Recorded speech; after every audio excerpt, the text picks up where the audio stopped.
Considero que la semana pasada fue un tiempo donde la pasamos bien, donde nos reímos, pero también tuvimos un aprendizaje profundo de la palabra.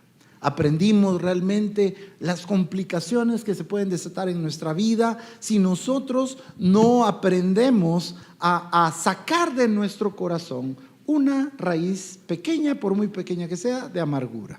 Eso va a desatar en nuestra vida tragedia, desgracia, y lo peor de todo es que nos puede alejar de la gracia de Dios. ¿Te recuerdas de eso?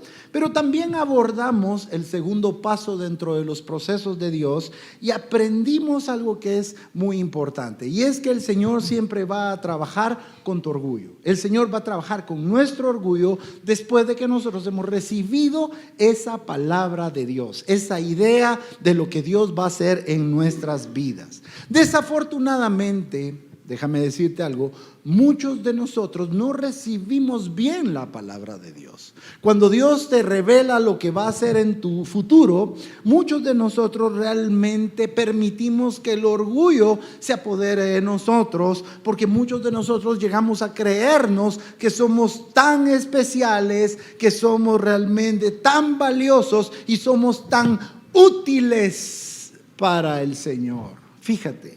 Y el problema en este creer es que muchas veces llegamos a sentirnos más importantes que los demás. Llegamos a sentirnos muchos más valiosos que los demás. ¿Sabes por qué? Porque hemos sido favorecidos por Dios. Muchos creen que sus habilidades, que sus logros y sus aptitudes están dramáticamente por encima de sus hermanos. Y hay algo que es interesante, porque en Romanos 12:3 el apóstol Pablo nos da un consejo muy certero. El apóstol Pablo nos habla de que cada uno de nosotros debe de tener una actitud de humildad. Fíjate en esto, una actitud de humildad, porque realmente tú y yo somos miembros de un cuerpo. Tú y yo somos parte de este mover sobrenatural que se llama iglesia. Somos parte del cuerpo de Cristo y todos tenemos una función que es sumamente importante. No hay uno que sea más que otro, sino que todos, oye bien, todos tenemos una función y todos somos importantes en el reino de Dios. Entonces, cada vez que nosotros nos sintamos más, cada vez que nos sintamos más importantes que nuestros hermanos por la comisión que el Señor nos ha dado en esta tierra, por la misión, por el propósito, por el llamado, creo que sería bueno para cada uno de nosotros ir a la palabra de Dios y recordar lo que nos enseña 1 Corintios 1, 27 al 31, porque allí nos revela que tú y yo, claro que fuimos llamados, claro que fuimos escogidos por el Señor, pero antes, oye esto, éramos lo vil y menospreciado del mundo. Esa es la verdad. Eso éramos. Éramos lo vil y menospreciado del mundo, escogido por Dios para humillar, para avergonzar al sabio de este mundo. Entonces, al entender esto, yo creo que empieza a bajarse un poquito nuestro ego, y entonces ya no vamos a ser tan fáciles para entregarnos al orgullo. El saber, iglesia, que no valíamos nada, ahora ya valemos porque Cristo está en nosotros, pero antes no éramos nada. Antes no valíamos nada. Y entonces tenemos que estar refrescando continuamente esto que te estoy diciendo, porque a veces se nos va, a veces se nos sube el ego, a veces se nos sube porque conocemos un poco de la palabra, porque Dios nos ha revelado lo que va a hacer en nuestras vidas, se nos sube. Y esa no es la actitud que debemos de tener. La actitud que debe de prevalecer en nosotros es la de Cristo. Cristo es la meta para tu vida. Y mientras no te parezcas a Cristo, vas a estar siendo procesado. ¿Estás comprendiendo esto? Quiero que revisemos Génesis 37. Ahí aparece una historia fenomenal. Todos la sabemos. Allí se habla de José. Pero hay unos aspectos que quiero que veas pensando en esto precisamente. Mira, José era un hijo sumamente amado. Era de hecho el más importante para el corazón de Jacob. José era el favorito y por consiguiente, por ser el favorito, ha de haber sido el niño más consentido que existía.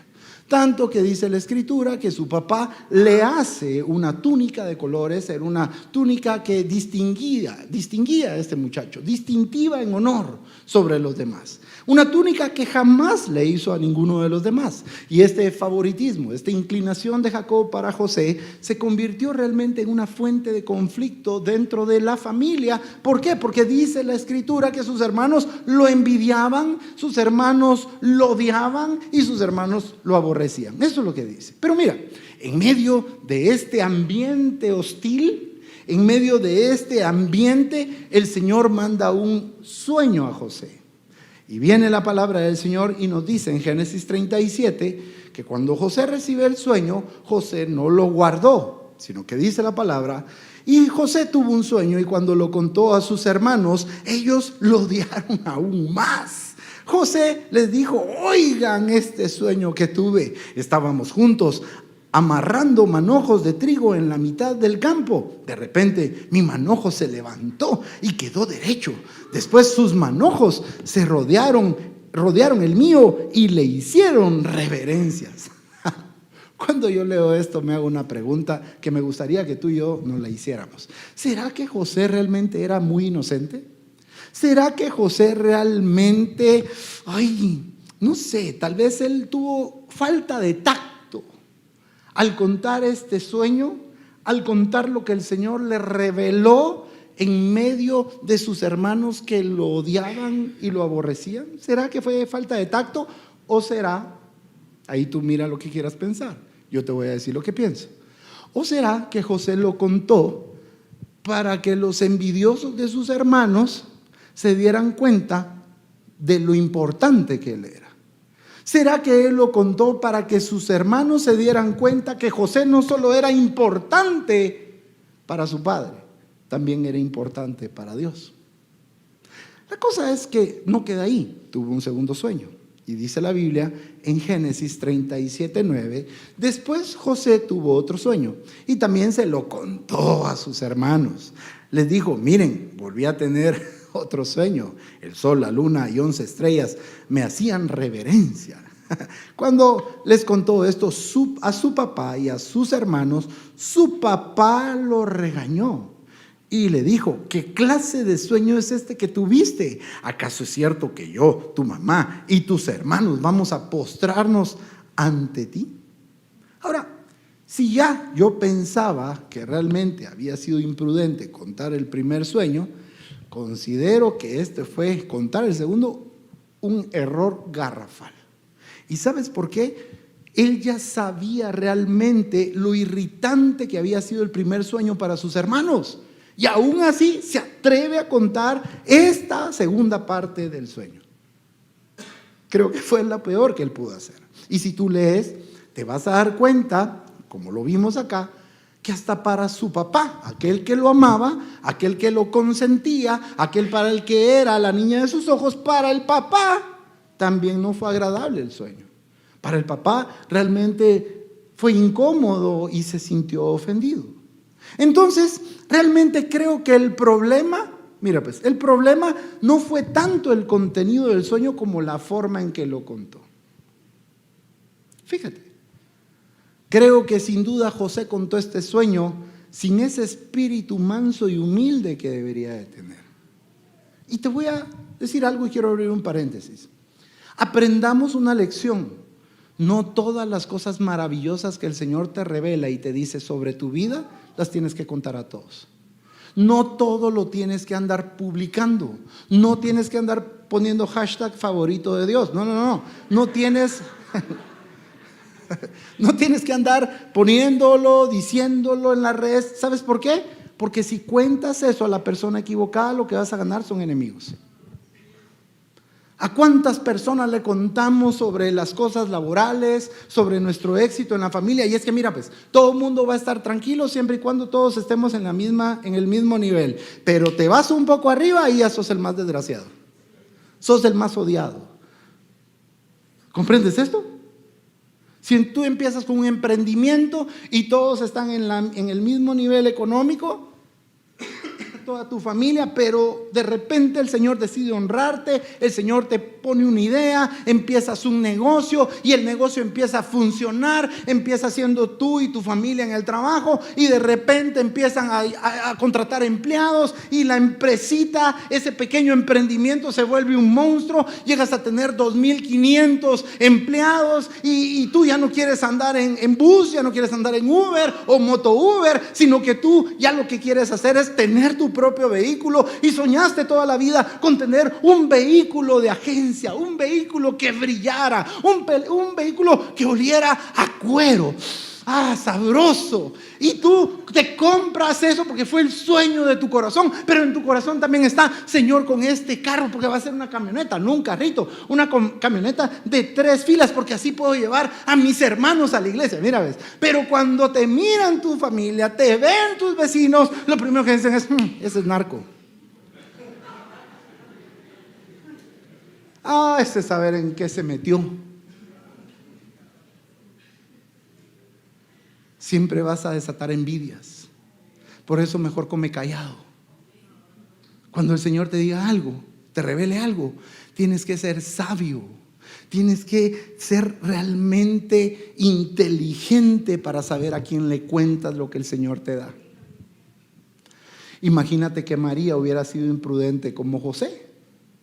Y María hubiera andado contando a todo el mundo: es que yo tengo al Hijo de Dios, el Rey de Reyes y Señor de Señores.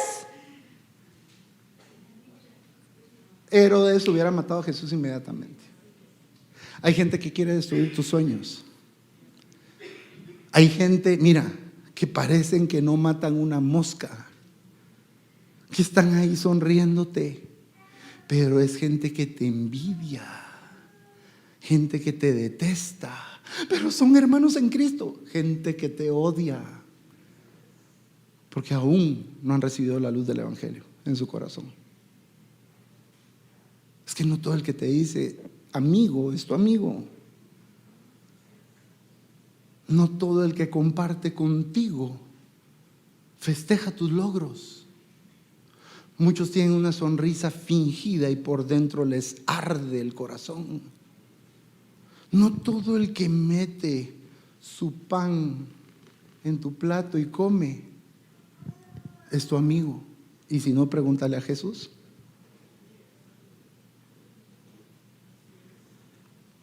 ¿Estamos claros con esto? Mira, cierro paréntesis. Personalmente creo que José tenía orgullo en su corazón. Personalmente lo pienso, porque él estaba más enfocado en lo bueno y lo grande que eran sus planes, que enfocarse en cómo iban a sonar sus palabras en el oído de los demás. Él no cuidó el corazón de sus hermanos. A él los hermanos no le importaron. Él no fue considerado con el corazón de ellos. A él no le importó atropellarlos. Él solo quería que supieran lo grande que él iba a ser. Por eso, iglesia, cuando recibimos una palabra del Señor, tenemos que tener cuidado que la palabra no nos aturda. Tenemos que tener cuidado que la palabra no nos alborote. Tenemos que tener cuidado que nuestro ego no despegue como un cohete para el cielo. ¿Sabes por qué? Porque realmente solo tienes una palabra. No es el cumplimiento la palabra. Para que llegue el cumplimiento tiene que haber procesos de Dios en tu vida. Y los procesos, te tengo una noticia, no son de la noche a la mañana. Los procesos llevan tiempo. Muchos de los que estamos acá seguimos siendo procesados. Puedes llevar 20 años con una promesa aquí en el hombro sobre tu corazón que todavía no ha llegado a ser, porque estás metido en un proceso. Y déjame decirte algo más. He visto personas, y no pretendo desilusionarte, pero quiero hablar la verdad. He visto personas que tienen un llamado genuino de Dios, que tienen propósitos de Dios, pero en los procesos se mueren. En los procesos pierden la visión. En los procesos se quedan tirados en las arenas del desierto. ¿Cuánta gente tú conoces realmente que tenía un llamado de Dios y los procesos o los tienen sentados en una silla? Si es que están en la iglesia. Están sin ganas de servir, sin ganas de rendir su corazón al Señor. ¿Por qué? Porque no soportaron la presión del fuego, no soportaron el sol, no soportaron el frío, no soportaron el hambre. Mira, en los desiertos definitivamente nos vamos a desilusionar, nos vamos a desesperar. ¿Va a haber lágrimas o no? Mira, los procesos no son un oasis donde te vas a refrescar y a reír. Son lugares donde eres quebrado. Son lugares donde tu vida es pesada. Son lugares donde eres probado hasta lo sumo. Cosas que nunca te imaginabas que iban a pasar, te pasan. Cosas que estaban muy distantes que puedan ocurrir en tu vida, ocurren. Así es esto. Por ejemplo, mira, José tuvo ese gran sueño, pero el proceso tardó 13 años aproximadamente.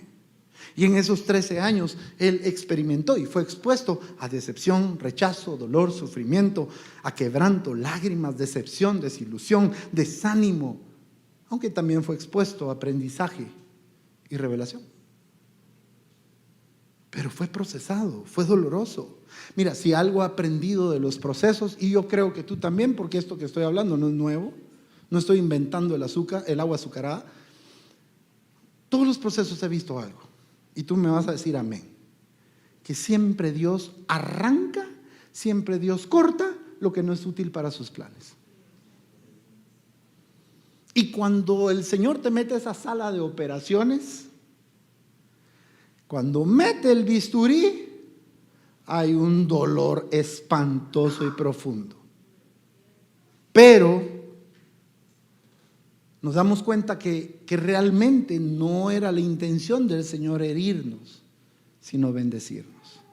Su intención no era destruirte, era edificarte.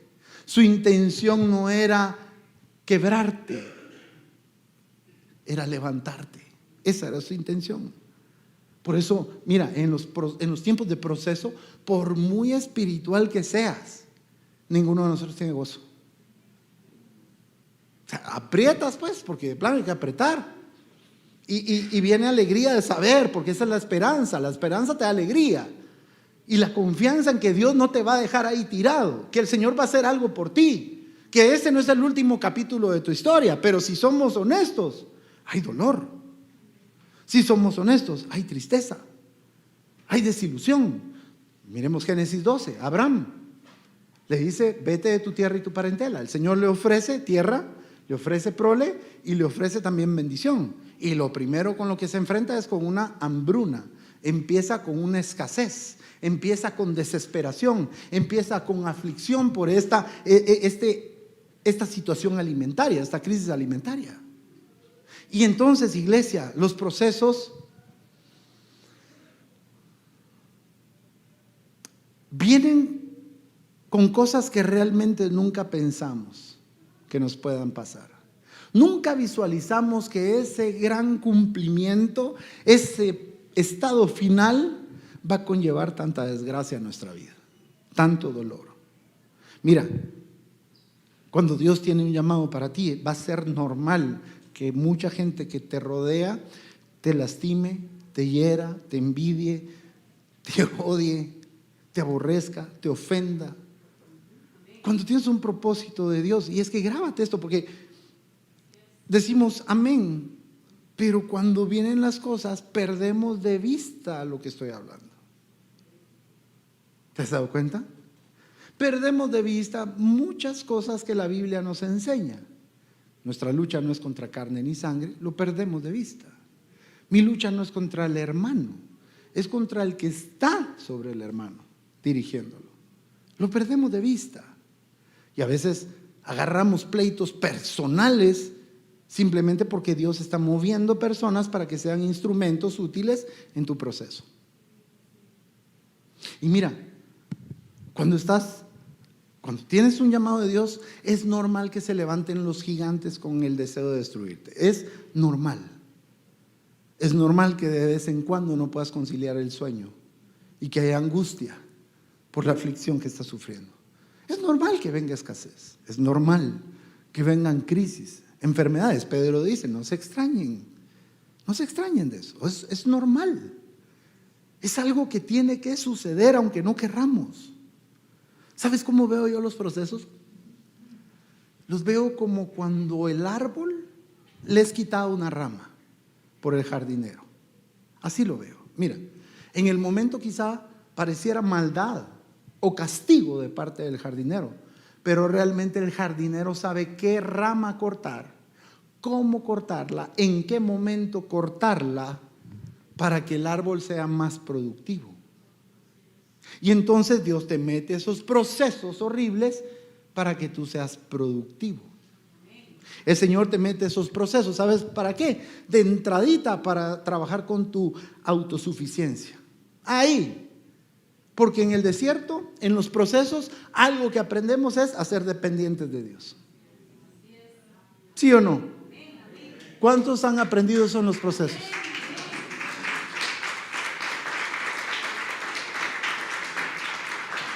Quizá hoy lo decimos muy fácil, pero es horrible. Aprender a depender es feo. Aprender a quitar tus manitas del arado es feo.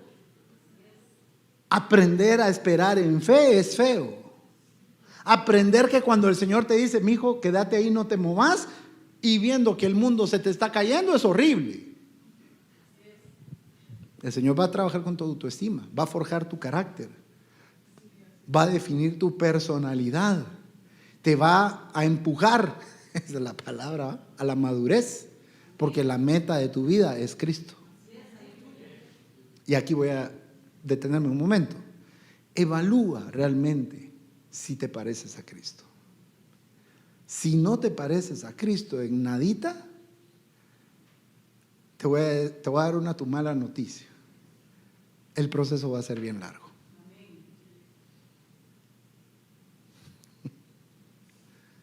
Es que es horrible, ¿verdad? Si todavía te pegan y no pones la otra mejilla, sino que te pones, ¿qué pegan? Ay, papito. Yo creo que ahorita ya vieron ustedes, ay, qué lejos me está quedando el asunto. Qué largo.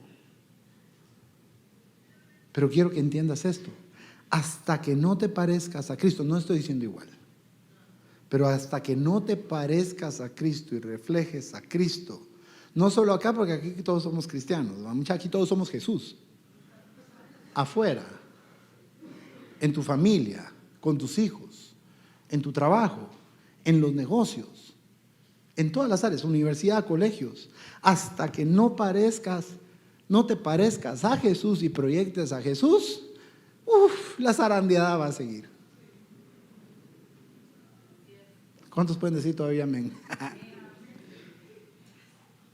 Mira, Jesús estuvo 18 años en proceso. ¿Cómo así? A los 12 años se desapareció. Ya no supimos nada de él, hasta los 30 aparece en las aguas bautismales, ¿verdad? Entonces, si no estoy mal con las matemáticas, son 18 años, ¿verdad? 18 años, y en esos 18 años, ¿qué hizo Jesús? La Biblia no nos arroja información, pero podemos deducir que se dedicó a la carpintería. Porque José era carpintero. José murió, él tomó el lugar de proveedor para su madre. Y entonces él tuvo que rifarse el físico, como decimos. Tuvo que estar ahí. Pues que él era el hijo de Dios, sí, era el hijo de Dios. Su mamá y su papá, o su padrastro, pues si quieres verlo, su mamá y su padrastro sabían quién era él. Sus hermanos no, porque hasta sus hermanos lo rechazan, ¿verdad? Sus hermanos pensaban que era loco. Si pensabas que los hermanos de Jesús eran unos santos, no. Hasta pensaban que era demente Jesús. Pero fíjate esto, pues. María sabía quién era Jesús. José también. Sabían su potencial, su capacidad. Sabían lo que iba a hacer para el reino de Dios. Sabían lo que iba a hacer para Dios, para su Padre. Sí lo sabían, pero no era el momento. Estuvo 18 años ahí. ¿Qué quiero que entiendas con esto? Si tú lees la palabra del Señor en Mateo 3:3 en adelante, cuando Él aparece en las aguas bautismales tenía 30 años. Y después de eso empieza Él su ministerio. Después de eso empieza el cumplimiento de su misión y propósito, pero antes no. ¿Qué quiere decir esto? Quiere decir, iglesia, que antes de que Jesús llegara a las aguas bautismales, Jesús no sanó a nadie. No dice la Biblia que haya sanado a nadie. Él estaba en Nazaret, ¿o no? Jesús de Nazaret, nació en Belén, pero estuvo radicando en Nazaret. Nazaret era pobre, no había nada bueno en Nazaret. De hecho, Natanael lo dice. Jesús caminaba por las calles de niño, de joven, adolescente, y miraba enfermos, miraba por dioseros, miraba tal vez enfermos morir en la calle, enfermos gritando, quejándose. Sin embargo, no sanó a nadie. No liberó a ningún endemoniado. No hizo ningún milagro de panes y peces. No caminó sobre las aguas. No resucitó muertos. Pero era Dios, sí, pero no había llegado el momento. ¿Estás comprendiendo, iglesia? Te está hablando el Señor. Por eso no podemos ponernos elevados cuando el Señor te dice: mi hijo, te voy a llevar a las naciones, te voy a hacer un gran predicador. No le eches salsa a tu cuerpecito, papito, porque te falta un gran recorrido. Yo te conté la semana pasada cómo yo le eché salsa al taco. Y heme aquí, Señor. Es que es una verdad.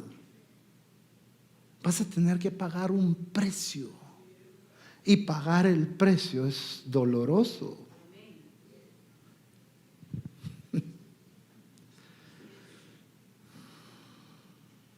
Muchos de los que te rodean quizá saben quién eres. Yo sé quiénes son muchos de ustedes.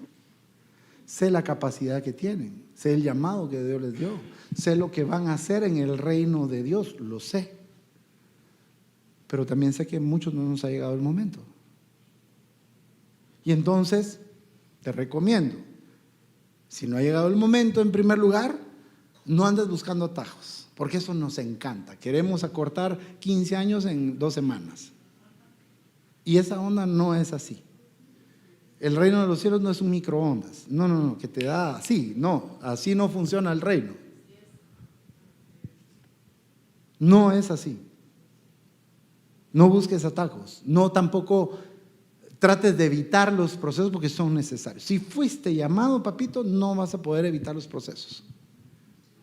Y te voy a pedir algo. Sí, está bien. Lloramos cuando estamos en el proceso. Pero ya, déjate de quejar. Todos estamos siendo procesados.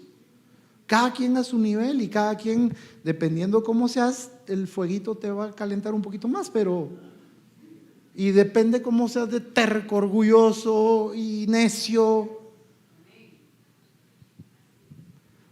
Hay un dicho: como es el sapo es la pedrada. Pero te voy a decir algo. Mira a tu alrededor y pregunto: ¿hay alguien que no esté procesado en este momento acá?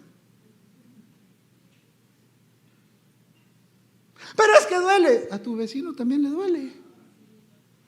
Es que me siento solo. También se ha sentido solo tu vecino.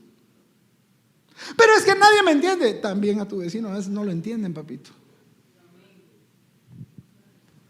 Solo sé varoncito y mujercita del Señor y apretá. Eso es que de verdad, muchachos, es que cuando vienen los procesos, no sé qué nos pasa, pero nos portamos como que si fuera algo que no debería de pasar. ¿Sí o no? Empezamos, es que ¿por qué, Señor? ¿Quién sos vos, barro, para decirle al alfarero qué es lo que está haciendo? Es que no debería ser así. Yo lo he dicho. Es que aquí está el rey de las quejas. En serio. Aquí está el rey de las quejas. Ahí está ella. Ella es la que rapidito me baja el caballo. Y que le dé gracias a Dios que yo no soy como ella. Porque yo sí la escucho, la consuelo. Ella está puro Hitler versión cristiana. Igual que su mamá, ¿verdad, suegro?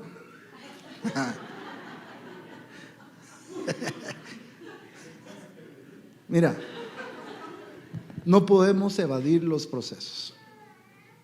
Mira, si tú no respetas el proceso, si tú andas buscando conectes para acelerar el proceso, si tú andas moviendo influencias, si andas haciendo lo que sea para adelantar el proceso o lo quieres evadir y dices, no, esto no es para mí, déjame decirte algo, una verdad es, jamás vas a madurar espiritualmente. Y algo que tenemos que tener bien claro como hijos de Dios es que el éxito en nuestra vida, el éxito en el ministerio, el éxito en todas las áreas de tu vida, el éxito en el ministerio siempre va a estar conectado con esos momentos horribles, duros y difíciles que estamos atravesando. ¿Estás comprendiendo? Entonces no podemos evitarlos, esos momentos de turbación, esos momentos difíciles, esas tormentas, ese dolor, esas lágrimas, realmente son la antesala a la victoria que Dios te va a dar.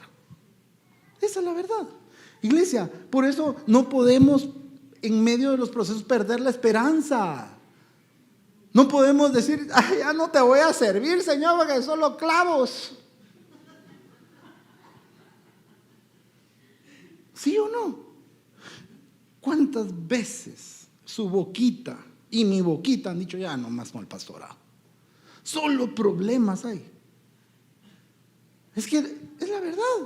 Venís, ¿cuántos de acá lo experimentaron? Mira pues, te entregas al Señor con todo tu corazón, empezás a servirle y se te viene la vida encima. ¿Sí o no? La cosa se pone bien dura, bien difícil. Así es. Tanto que hasta pensás, uy, es que mejor me hubiera quedado donde estaba. Aunque ahí estabas en el puro infierno, pues, pero estabas perdido y condenado, pero a veces, uy, es que mejor me hubiera quedado, o mejor ni le debería de servir, más lindo me miraba sentado en la silla acariciándola, calentando banca, así me miraba lindo. Pero no, se me ocurrió servir. ¿Cuántos honestamente han estado aquí decepcionados de servirle a Dios? Ahora ni uno, ¿no, mucha? ¿Ah? Pastor, no se hereje, ¿cómo va a creer? Mucha es la verdad. Te has decepcionado, te has desilusionado. Y decís, ya no más, ya no puedo. Muchos agarran feriado, mucha. ¿O no? Voy a agarrarme un Shabbat, señor. Pastor, mire, voy a estar en la banca unos 40 años.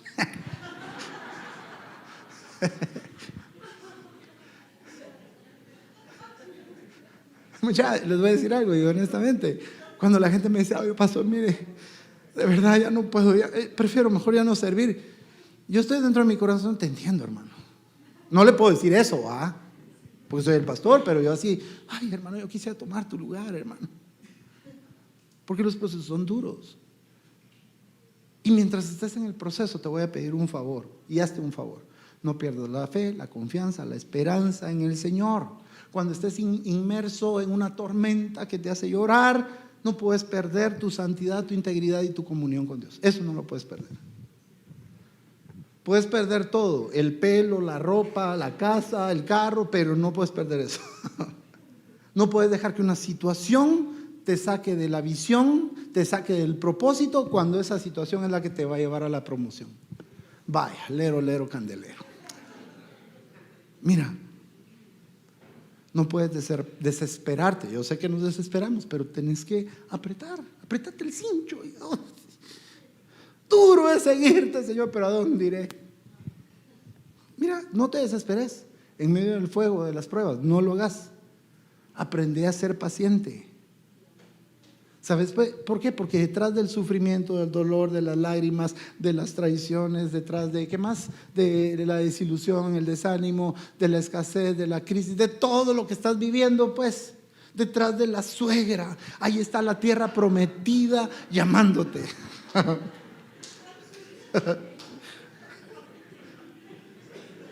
Mira, detrás de todo esto está tu tierra prometida. Así que no te des por vencido. Es posible que hoy tus hermanos en la carne, tu familia en la carne, tus hermanos en la fe, algún jefe, alguna situación en el trabajo, algún gigante, lo que tú quieras, hoy te está haciendo la vida complicada. Quizá el hermano que era bien tranquilo, bien simple, hoy se paró y te está haciendo la guerra. No sé qué te está pasando. Quizá la vida hoy se dedicó a meterte zancadilla, y quizá por momentos, en cuanto a tu familia, a tus hermanos en la fe, a tu jefe, quisieras, no sé, te visualizas como Jesús cuando entra al templo y quitarte el cincho y agarrarlos a todos a latigazos. Quizá eso quisieras hacer, pero ¿sabes algo? En medio de esas situaciones de dolor, ahí es donde se tienen que ver los principios de la palabra de Dios. Estar en paz es fácil cuando nadie se levanta en tu contra, ¿verdad? No robar es bien facilito cuando tienes el banco lleno, cuando hay trabajo, cuando hay que comer. No mentir es fácil cuando no hay necesidad de hacerlo. Pero ¿qué pasa cuando las cosas son difíciles, complejas? Cuando las cosas son terribles, cuando viene la desesperación. ¿Qué pasa cuando estás desconsolado completamente? ¿Qué pasa cuando la vida te atrincheró? ¿Qué pasa cuando hay una enfermedad que no sale de tus hijos, de tu esposa o de tus padres? ¿Qué pasa cuando los negocios no funcionan? ¿Qué pasa cuando el matrimonio se vuelve un infierno? ¿Qué pasa cuando uno de tus hijos es la oveja negra de la casa? Y pato más marihuano que la marihuana. ¿Qué pasa? Si estás orando por el infeliz y te llega a las 2 de la mañana bien azul de lo bolo que va, ¿qué pasa? ¿Qué pasa? ¿Sabes qué? Ahí, realmente, iglesia, es donde tienen que ser más fuertes los principios de la palabra de Dios que lo que queremos hacer o lo que sentimos. Cuando tu jefe es un vil desgraciado, porque puede ser así, ahí es donde tienes que vos demostrar que de verdad sos como Cristo. Cuando viene la tentación y la oportunidad para hacer cosas indebidas, ahí tienen que salir los principios. Ahí se quedaron sin habla, ¿verdad? Y cuando pase eso, cuando venga cualquier persona en tu contra y cualquier persona se levante y te haga sentir cucaracha, miserable, que quisieras que la tierra se lo tragara, o Señor, llévatelo en el nombre de Jesús, o en 10 minutos te lo mando. Cuando ya estés así y tú puedas perdonar, puedas amar, puedas tener paz en medio del conflicto y puedas saber que Dios va a intervenir a tu favor, eso se llama madurez. Y ese es el tercer punto que vamos a abordar. Santiago 1:2 dice: hermanos míos, alégrense cuando tengan que enfrentar diversas dificultades. Ustedes ya saben que así se pone a prueba su fe y eso los hará más pacientes. Recuérdate que ya lo estudiamos. Ahora bien, la paciencia debe alcanzar la meta. ¿Se recuerdan cuál era esa paciencia? ¿No lo recuerdan? Estar ahí con ese peso encima y soportando hasta las últimas consecuencias. Y entonces, esa paciencia, el estar soportando, aguantando, les hará alcanzar la meta de hacerlos completamente maduros y mantenerlos sin defecto. Entonces, iglesia, los procesos, claro que son duros, pero nos enseñan, nos educan y sobre todo renuevan nuestras vidas, nos hacen mejores porque nos maduran. La madurez implica crecimiento. ¿Estás comprendiendo? Tú eras un niño y tuviste que crecer. Yo sé que hay muchos que aquí adentro son niños todavía, pero físicamente son adultos, ¿sí? Tuviste que crecer y eso es la madurez. Vas madurando en muchas áreas de tu vida, en el carácter, capacidades y también en el juicio que tienes sobre las cosas de la vida. Vas a pasar, mira, vamos a pasar todos por procesos durante toda la vida, pero vas a ir escalando niveles hasta parecerte a Jesús. Ahora, regresemos a David. recuerda algo. Cuando el Espíritu de Dios se va de Saúl, se va con David. ¿Estamos ahí? Y Saúl, el Señor le pone un espíritu malo, ¿para qué? Para que lo atormente. Fíjate pues. Ay, qué bonito esto, ¿verdad? Porque si no está el Espíritu de Dios, te van a poner un espíritu para que te atormente. Entonces, le sugieren algo, sus cortesanos, le dicen, mira, cuando te pongas así endemoniado, papadito, te pones bien abusivo, bien, porque así son los endemoniados, ¿verdad? Mira, tiraste a la hermana, tiraste a la fulanita al suelo y sos bien feo, tiras tus platos y hablas bien pesado, papito. Entonces, lo que hay que hacer es contratemos un arpista, no una arpía, un arpista. Contratemos un arpista y cuando venga ese espíritu y empeces a convertirte en Hulk, entonces que empiece el arpista y eso te va a calmar. Y entonces mira lo que dice el primer libro de Samuel 16:16. Así que ordene su majestad a estos siervos suyos que busquen a alguien que sepa tocar el arpa. Así cuando lo ataque el espíritu maligno de parte de Dios, el músico tocará y su majestad se sentirá mejor. Bien, le respondió Saúl, consíganme, pero con urgencia, consíganme un buen músico y tráiganlo. Ahora, ¿qué quiero enseñarte con esto? Mira pues, a ti Dios te dio dones, te dio talentos únicos, te dio talentos naturales que van a ponerte en sintonía con tu destino. Ay, qué bonito, ¿verdad? Es que todos, ninguno está vacío, todos tienen algo. Si tú, y mira, aquí voy con esto, deja de estar viendo los del otro. Hermano Edgar decía algo bien sabio, ¿verdad? Decía, miren papito, deje de ver el plato del otro, mejor mire el suyo porque si no se le va a mosquear. Así decía hermano Edgar. Y así, muy sabio, y tiene toda la razón. Por andar de chute, de envidioso, andar ahí viendo lo que el otro hace, todas las moscotas en tu platote. Deja de estar viendo los talentos, los dones que el otro tiene. Mejor empezar a ver lo que el Señor te dio. Pastor, es que no veo nada, porque lo estás viendo con tus ojotes de diablo carnal, pero realmente Dios te dio algo, un talento natural. Es que pastor, fíjese que yo soy payasito. Pues ese es tu talento natural. El humor, el hacer reír a la gente. Tal vez vos vas a hacer el recreo de un presidente. Tal vez vas a hacer el recreo de alguien importante. Hay gente, iglesia, que solo porque te hacen reír te caen bien. ¿O no? Hoy venía hablando con mi hija en la mañana y veníamos recordando un fulano y le digo, vos mira, ese cómo me hacía reír. Le digo, y mirá cómo lo llegué a querer, solo porque me hacía reír. Era un don. Tú estás estresado, no, andas ahí que la vida se te cae y te encontrás a alguien que te sube el ánimo y no, hombre, mira, que se ríen, se te olvidó el clavo. ¿Sí o no? No, pues ese es tu don. Ese es tu arpa. Ese es tu talento natural. Mira, comprendamos algo de los procesos. Siempre el proceso está ligado con tu llamado. Siempre. ¿Por qué el Señor está haciendo esto? Porque va ligado a lo que el Señor va a hacer a tu vida. Así es, amén. ¿Comprendiste esto? Todo lo que has vivido, todo lo que has experimentado, todos los desprecios, todo lo que querrás y todas las cosas que sentís, pues va. Todo lo que te ha atropellado la vida, pobrezas, miseria, todo.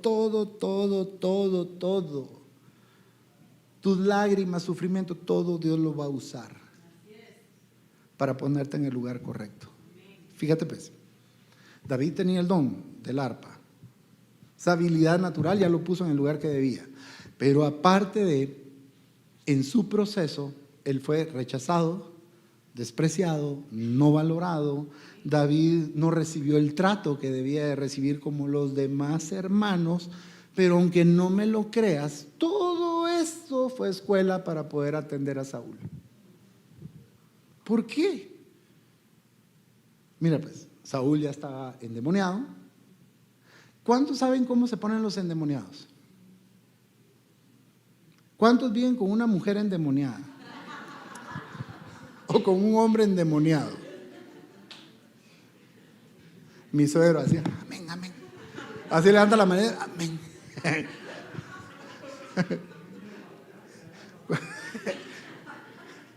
Mi suegro así, amén, Señor. Mira, en serio, ¿cuántos saben cómo es un endemoniado? Los endemoniados dicen malas palabras. Pastor, o sea que mi esposo es vulgar porque está endemoniado. También. Dicen malas palabras, son abusivos, son terribles. Si no, mira aquel gadareno que se les dejó venir cuando pisaron Gadara.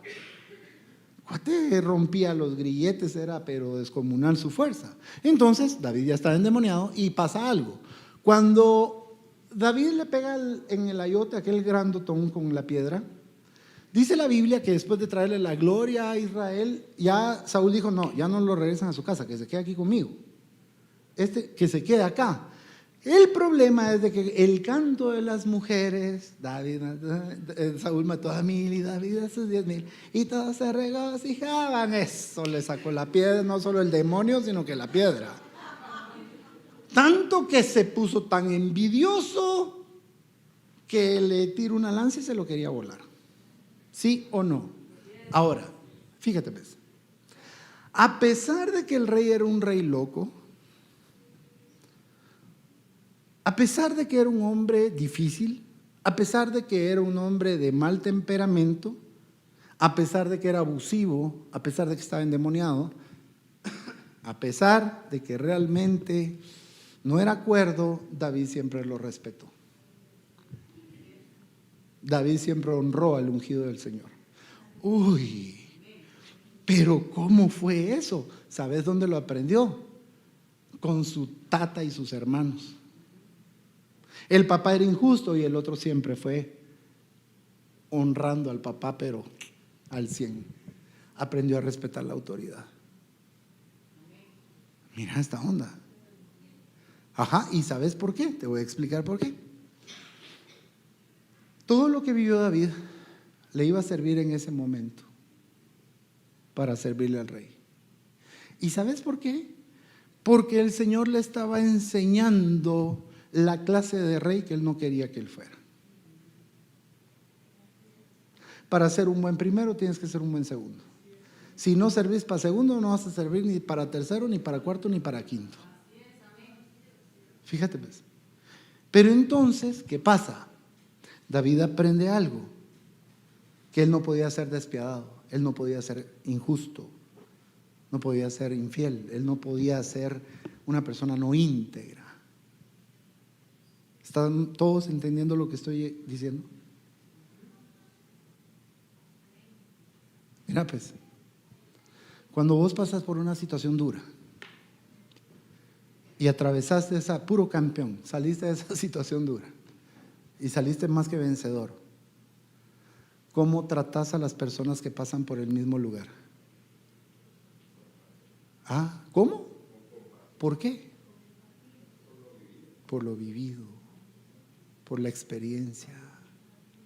Mira qué bonito es.